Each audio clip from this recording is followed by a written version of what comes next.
Someone, he looks cute, but his heart is dark. So how do we draw characters in to portray this character?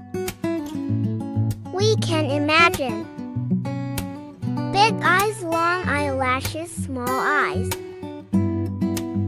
See this character, sure to arouse your desire to protect.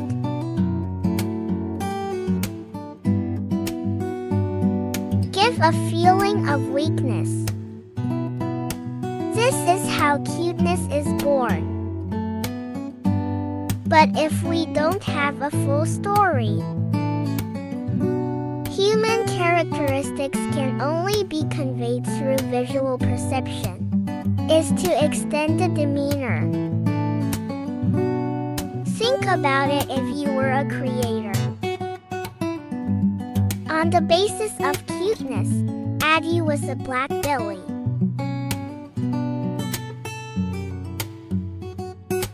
Not just from screen homesickness, more from Lenovo.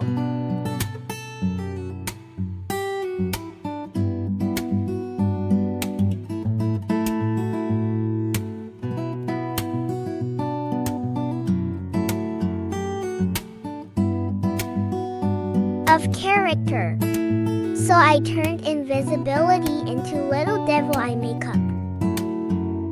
This brings more contrast. Contrast will have an unexpected effect. This is the simplest creative association. The flowers,